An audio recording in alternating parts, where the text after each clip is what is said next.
It gives me great pleasure to move on to the next presentation for today. So I'm pleased to introduce Andy Walker, who is Johnson Matthey's Technical Marketing Director.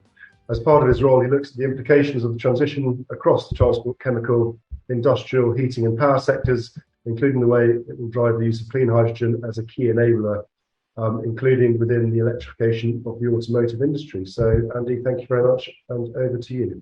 Thanks very much indeed, and thanks to Al for setting the scene really nicely. I don't think there's anything in this which will contradict too strongly what Al's saying as a baseline view.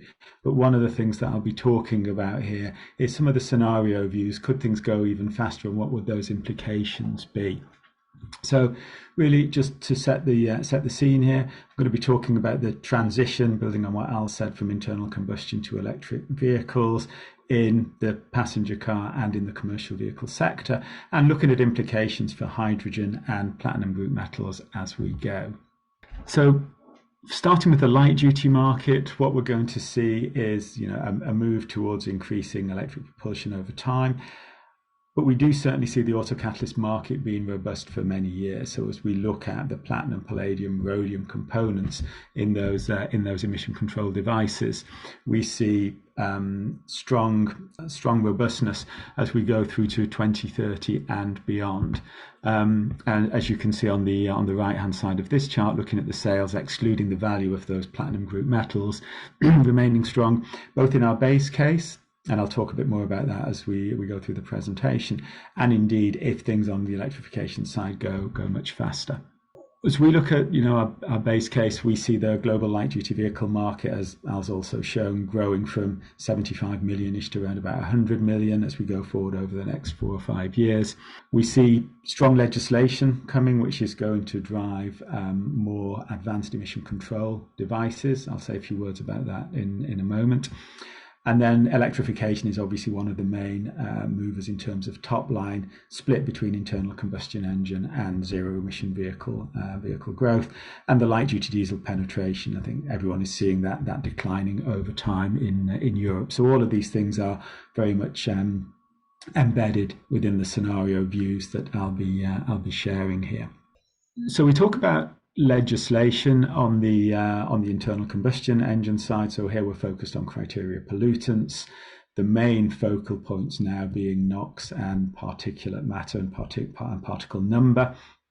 And what we can see here is as we go through this decade and move through to 2025, 2026, 2027, we see a raft of new legislation that's going to be coming through to tighten significantly the criteria pollutant emissions, particularly, as we say, with things like NOx and particle number on those timescales. And so Euro 7 is, we expect, going to be introduced in that 2026, 2027 timeframe. That will then, within the EU, we expect that then to percolate over time into China and into India. So it's very similar regulatory frameworks. And in the US, both the EPA and the Californian Air Resources Board continuing to drive those criteria pollutant levels down, which again offers great opportunities for the emission control catalyst market. And then the bottom half of this slide looks at the heavy duty side. So here again, as we look at 2027 within the EPA and CARB within California, some very stringent regulations being promulgated there. And then we see Euro 7, again, likely to be implemented, we believe, in the 2026-2027 timeframe, which will then drive further value and further complexity into emission control catalyst systems on the heavy duty side. And Euro 7, again, we expect to form the basis going forward of future regulations in China and India and many other global markets.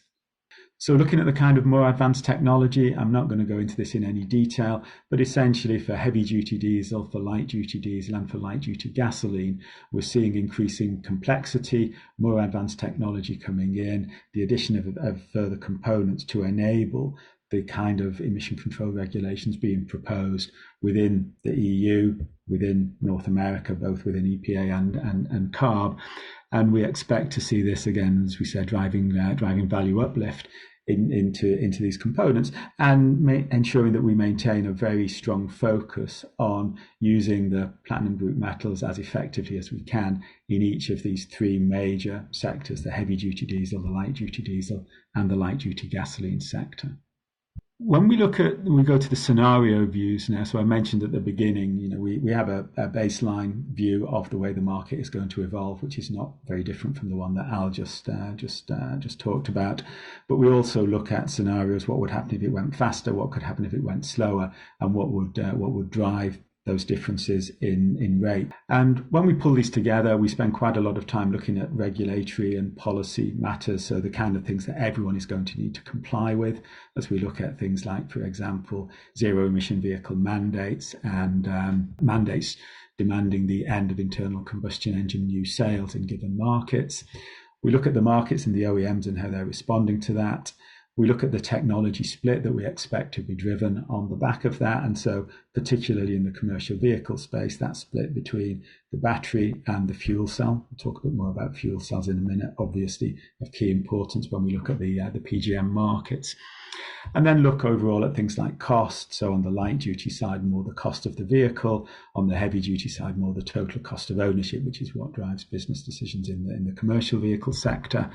We look at what's happening on infrastructure build out, because of course, as we move to these newer propulsion technologies, the infrastructure's got to change and evolve with that. And then ultimately, what are the consumers going to make of this, and what kind of consumer pull is there for things like battery electric vehicles on the passenger car side? And so our main scenarios, our base case scenario shown in blue here, we refer to as pragmatic evolution, which is kind of characterized by industry and governments working closely together to deliver a pragmatic reduction in CO2 emissions and CO2 equivalent emissions as we go from now through to 2050 and the net zero targets that many countries and territories in the world have adopted. And then in the purple color, we look at what would happen if things move faster. So here we have a rapid transition scenario. And the main thing that's driven here is a significant increase in the rate of electrification. So if we look at the red oval here, essentially we're suggesting that global light duty vehicle BEV penetration in 2030 will be around about 30%. In our base case, a little below where Al is at the moment, but not too far away, and in rapid transition up to 50%. So it gives us a good bracket within which to run scenarios and within which to look at implications for, is it feasible for things to move as rapidly as our rapid transition scenario, for example. So I'll say a few words about that as well. Quick slide on vehicle sizes. A lot of the work that we've done and what I'm going to present coming up, we look at light duty being 0 to 6 tons. And so you can see here that captures quite a lot of the smaller van segment. And then we separate, and then on the commercial vehicle side, the heavy duty vehicle, we go 6 ton plus, where you get your kind of class 8 trucks, your big buses, things like that within that. So just to be clear on the assumptions we're making on vehicle sizes. So in the light duty vehicle sector, so here we're looking at between 0 and 6 tons. The shift to battery electric vehicles, it's already very well underway in a number of territories. The EU by 2030, we expect to be leading in terms of proportion of battery electric vehicle or zero emission vehicle sales, partly because there's this 2035 mandate evolving. It's not yet in law, but we do expect it to go into law, which will essentially mean that no new internal combustion engine sales will be allowed in the EU from 2035 onwards. So 60% or so share by 2030 of zero emission vehicles would make sense on that kind of trajectory. But in our faster transition, we've said, well, what if it goes even faster than that? And what if the policymakers go for a much more ambitious scenario and went to 100% zero emission vehicles by 2030? So that's kind of underpins our faster electrification assumption in Europe. In North America, we see, we're aware of the target of the Biden administration to get to 50%. We see a number of headwinds against that, not just in terms of the OEM strategies themselves, but also, as Al's very clearly pointed out, the potential for, I don't know whether there be unintended consequences, but certainly the complexity that's being brought in by the Inflation Reduction Act, which we we agree with LMC on this. We believe that this is going to act to suppress, to some extent, the battery electric vehicle uptake in North America in that sort of medium term as we go through 2025 to 2030. So our base case then has about 30% of vehicles being zero emission, new sales in the light duty vehicle sector being zero emission by 2030, increasing to 50% in our fast electrification, in our rapid transition scenario. And then in China, again, similar to Al, we've got a reasonably broad bracket here. We're sort of saying 35% is our base case, but we do see scenarios where this could hit 50%, and in certain geographies, in certain parts of China, we really do believe that we could see penetration levels that high. When we put our scenarios together, we do look at other external market scenarios, and in general, our base case is not too far away on either the light duty or the heavy duty side, with most of the other scenarios that are out there that are focused around this kind of what is the most likely case in terms of electrification in both sectors. And then our faster electrification tends to look much more at scenarios which are driven towards 1.5 degrees C global temperature outcomes as we look at the climate change and overall energy scenarios here. So really net zero scenarios are the ones that we tend to get closest to with our rapid electrification scenario. We see a number of headwinds facing the rapid electrification, which leads us to be fairly comfortable with where we are with our base case, with our pragmatic evolution base case. And if we just start off by looking at Europe, and here we're defining that as the EU, the UK, and the EFTA. If you look at the projections on public charge points required to service the battery electric vehicle market in 2030, as laid down by the EU Sustainable and Smart Mobility Strategy, which is driving a lot of the conversations around how much of this infrastructure do we need, we see that we're looking at around about 3 million public charge points across this trading block by 2030. When we look at the number of battery electric vehicles that we expect to be on the road within these territories in 2030 in our pragmatic evolution scenario, it increases that to about 3.6 million, something like that. So the kind of thing that is a bit of a stretch, but we believe will be can be done, and the money will be found to enable that. While the rapid transition really moves up from that 3 million expectation within the EU at the moment to around about 5 million public charge points. And we believe that's going to be a real stretch for economies that are already reeling from both the COVID pandemic and obviously the Russian invasion as well. So we see a headwind there. We also see headwinds which are becoming much more apparent day by day in the raw materials, the critical raw materials for the battery electric vehicles. So here we've got the classic Bloomberg, the cell and the pack prices coming down from 2013 through to 2021, but we are seeing now a very strong slowing of that, and indeed a reversal. We are now seeing some pack and cell prices increasing on the back of increasing prices of nickel and lithium. And we do expect, as Al from LMC said, we do expect a lot of tightness in the market and some supply-demand, fairly significant restrictions as we go through the next 5 or 6 years in the critical raw material for battery electric vehicle space. So again, we see this as something which underpins our base case and makes us, makes it less likely that our rapid transition is going to come through, because this will be another brake on the uptake of battery electric vehicles. And given the audience here, and given that yes, we are looking at zero emission vehicles, battery electric vehicles are clearly going to dominate the light duty vehicle space.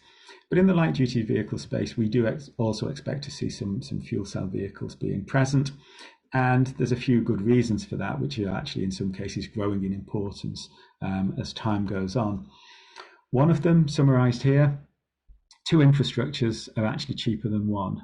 This is some work that was modelled by McKinsey, just looking at Germany, where they compared the state where if Germany moved to 100% passenger car battery electric vehicles versus 90% battery and 10% fuel cells, that latter scenario would save the German economy some $40 billion because you can limit the number of grid upgrades and things like that necessary to enable the 100% battery electric vehicle scenario. So two infrastructures, the hydrogen infrastructure and the charging infrastructure, are actually cheaper than the charging infrastructure alone, with a reasonable proportion of fuel cell electric vehicles in there.